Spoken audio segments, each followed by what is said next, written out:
কিছুক্ষণ আগে সাজিস আলম একটা পোস্ট করেছেন। উনি লিখেছেন, যদি মব তৈরি করে হাইকোর্ট থেকে রায় নেওয়া যায় তো ওই হাইকোর্টের প্রয়োজন কি। আজ হাইকোর্ট রায় দিয়েছে, জনাব ইশরাকের শপথ গ্রহণকে বাধা করতে এক আইনজীবী রিট করেছিলেন। হাইকোর্ট সে রিট খারিজ করে দিয়েছে, অর্থাৎ জনাব ইশরাক হোসেনের শপথ গ্রহণ করতে আর বাধা থাকলো না।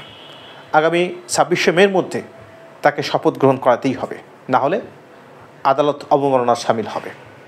কিন্তু আইন এখানে থেমে থাকেনি। ওই রিটকারী আইনজীবী আবার আপিল বিভাগে গেছেন, অর্থাৎ আইনি জটিলতা আরও বাড়ল।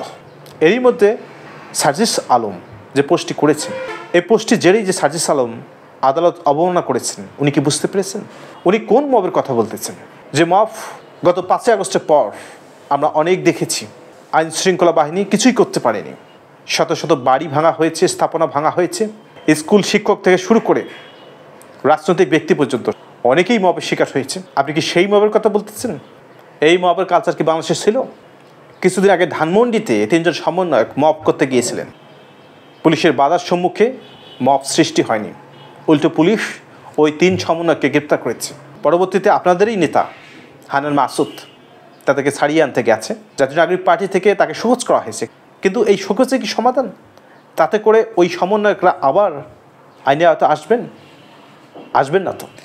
এইভাবে মব তৈরি করা হয়েছে, মবকে শেল্টার দেওয়া হয়েছিল, মবকে পরিচালনা করা হয়েছিল।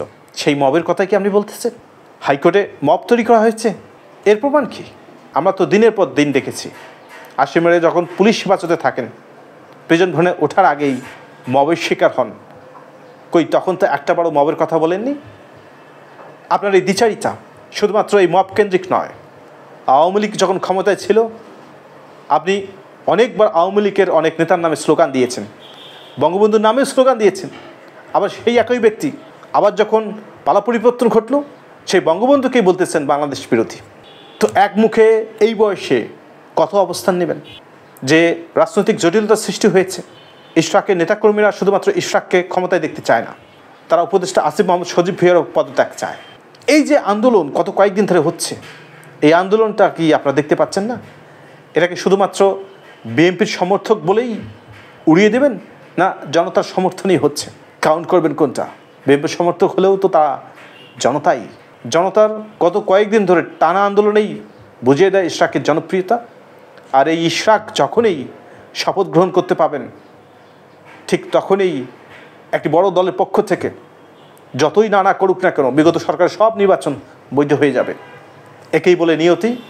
একজনের চাওয়া এক এক সময় পরিবর্তন হতে পারে, এই পরিবর্তিত চাওয়ায় প্রমাণ করে দেয় ইতিহাস যখন সত্যিকার অর্থে বৈধ থাকে, সেটা বৈধই হয়ে যায়। ধন্যবাদ সবাইকে।